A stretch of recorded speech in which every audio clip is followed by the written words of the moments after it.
Hola, bienvenidos a Spanish by Gala. La historia de hoy es Descubriendo a Dalí. Si te gusta aprender español con historias, no olvides suscribirte a mi canal.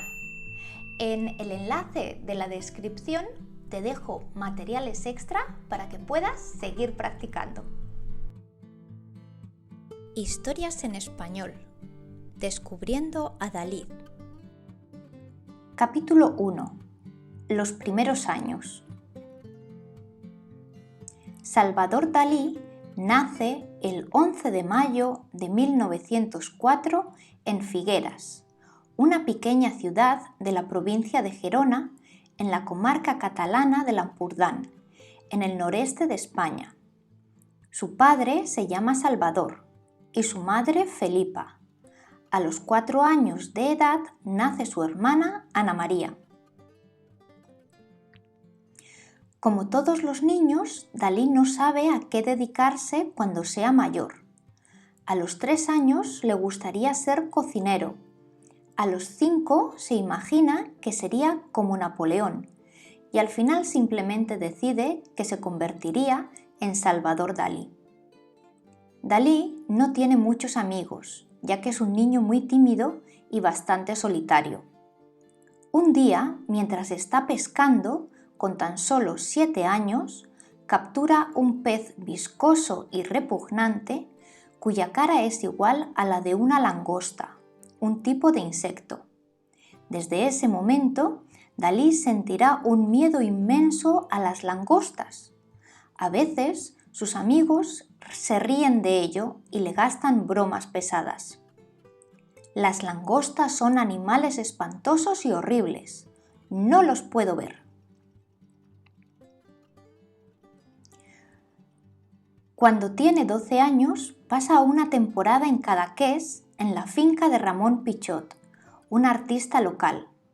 Allí, Dalí descubre la pintura contemporánea y el impresionismo, el nuevo estilo de pintura que se hace en ese momento en París, Francia. Pichot, al ver los dibujos que hace Dalí durante ese verano, aconseja a su padre que lo lleve a recibir clases de pintura. Así es como Dalí comienza a asistir a clases en la Escuela Municipal de Dibujo de Figueras. A Dalí le encanta pintar y con solo 15 años ya participa en una exposición de pintura junto a otros jóvenes artistas en Figueras. Fue aquí donde publica sus primeros escritos y, además, funda junto con sus amigos del instituto la revista Studium. Capítulo 2. Abriéndose camino. Dalí quiere convertirse en pintor. Para ello, su padre le impone como única condición que vaya a estudiar pintura a Madrid, propuesta que el joven Dalí acepta. Al poco tiempo de tomar esa decisión, muere su madre. Así pues, Dalí comienza a estudiar en la Escuela de Bellas Artes de San Fernando, en Madrid.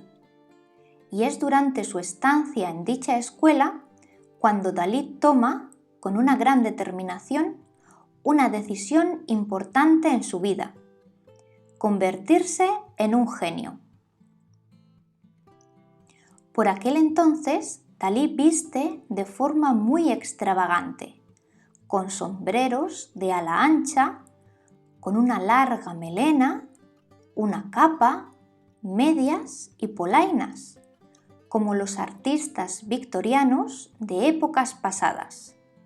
Sin embargo, pese a su rara apariencia, Dalí se gana el afecto de todos sus compañeros de clase por la enorme calidad de sus pinturas. Terminaré el bachillerato deprisa, después iré a Madrid a la Academia de Bellas Artes, seguiré estudiando y al final me convertiré en un genio. Terminaré el bachillerato deprisa, Después iré a Madrid a la Academia de Bellas Artes. Seguiré estudiando y al final me convertiré en un genio. El fuerte carácter de Dalí hace que tenga algunas discusiones con los profesores de la Academia de San Fernando. Tras una expulsión temporal, Dalí es expulsado de forma definitiva de la Academia de Bellas Artes antes de finalizar sus estudios, al negarse a ser evaluado por el tribunal que le pretende examinar. Este tribunal es un incompetente. Nadie puede juzgar mis obras. Dalí tiene ya 22 años y regresa a Figueras para seguir pintando. Este cuadro, titulado Muchacha en la ventana de 1925, es uno de los muchos retratos que Dalí hace de su hermana Ana María durante la etapa que vive en Madrid. Dalí sigue pintando y tras participar en varias exposiciones en Madrid y Barcelona, viaja a París, donde visita el Museo del Louvre y conoce al gran Picasso, a quien considera uno de los mayores pintores de su época. Es y será uno de sus grandes referentes. Picasso le muestra algunos de sus cuadros de cubistas y Dalí queda tan impresionado con ellos que, tras este encuentro, decide probar su estilo de pintura pintando sus propios cuadros cubistas. En 1929, y a través del gran pintor Joan Miró, establece contacto con el grupo de pintores surrealistas que estaba asentado en París. Después de un tiempo de diversos contactos, le aceptan en el grupo. Este hecho le facilita que sus cuadros comiencen a darse a conocer en Francia. En esta época, Dalí dedica el cuadro titulado El enigma del deseo a su madre. En él podemos ver, en el centro de un paisaje desértico, una gran roca amarilla con dos grandes agujeros y en ella numerosas cavidades en las que está escrito «Ma mère», que en francés significa «mi madre». En el verano de ese año, en Cadaqués, conoce al amor de su vida, Gala, una mujer de origen ruso y 11 años mayor que él. Dalí se enamora locamente de ella. Amo a Gala más que a mi madre, más que a mi padre, más que a Picasso y más incluso que al dinero. En 1929 realiza su primera exposición individual en la que ya se puede contemplar su estilo propio, único y muy personal. Es a partir de entonces cuando comienza la consagración de Dalí como pintor, ya que se encuentra completamente integrado en el estilo surrealista que impregnará toda su obra.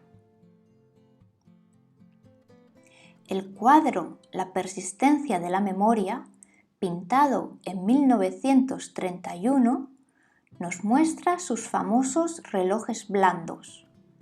Estos relojes son uno de los elementos más característicos de la pintura de Dalí y le acompañarán en otros cuadros. En 1934 se casa con Gala. Los dos amantes ya no se separarían nunca. Dalí continúa pintando, creando y realizando exposiciones en Estados Unidos, en Francia, en España y en Reino Unido. Dalí es muy excéntrico, extravagante y raro en todo lo que hace. Por ejemplo, en 1936 participa en una exposición en Londres e imparte una conferencia vestido con un traje de buzo, con la escafandra y todo. Simplemente estoy mostrando cómo me sumerjo profundamente en la mente humana.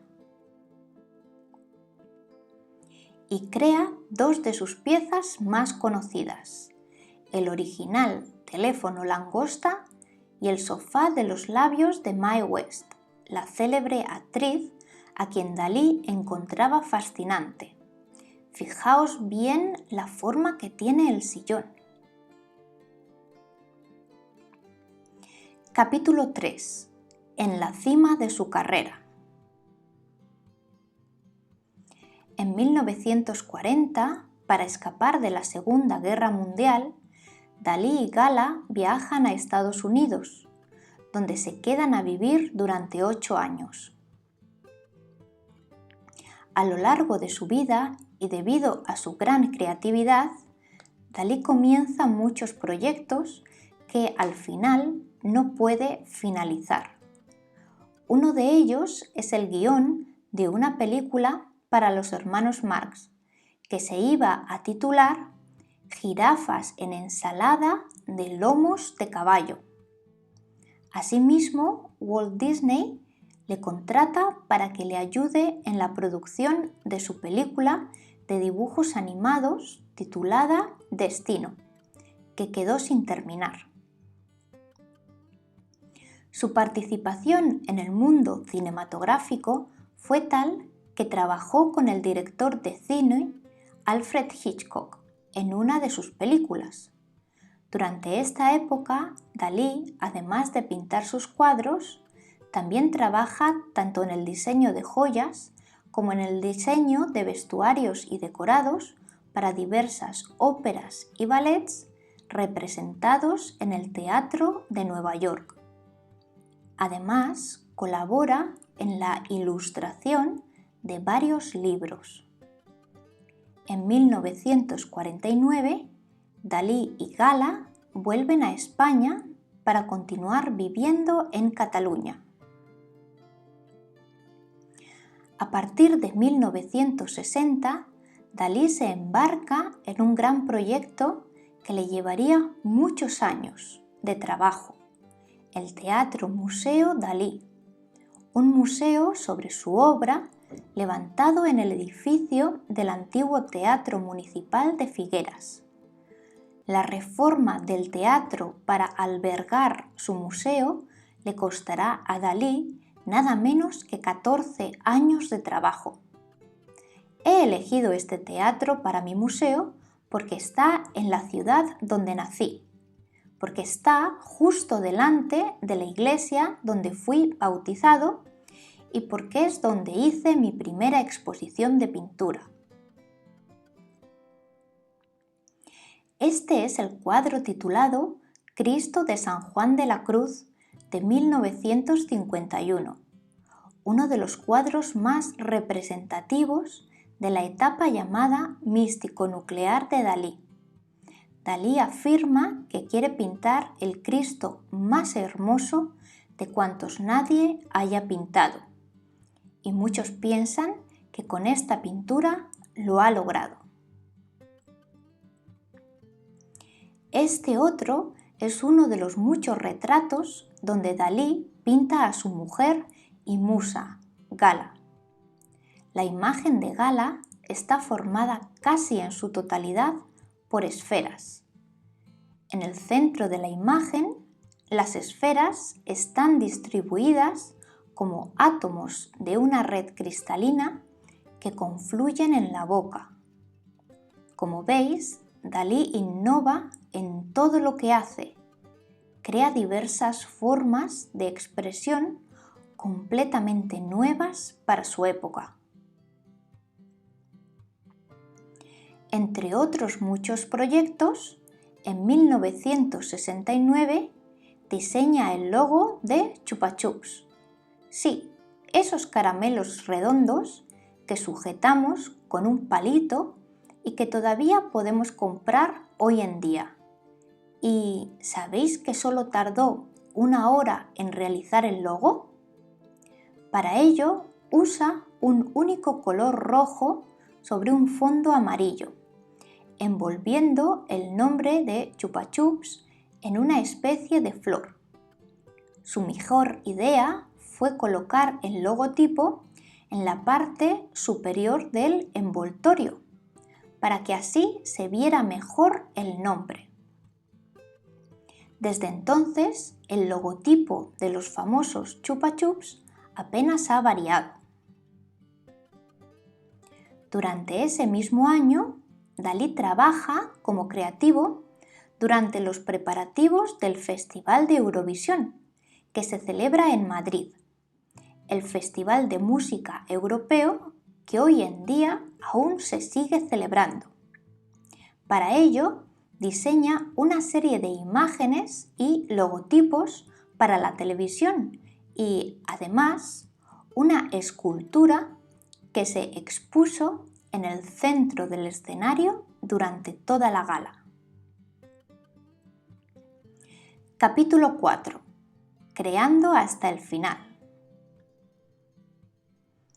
Dalí continúa pintando, escribiendo, ilustrando y, sobre todo, explorando nuevos campos, como la holografía artística, una técnica avanzada de fotografía para crear imágenes en 3 dimensiones, pero aplicada a la pintura.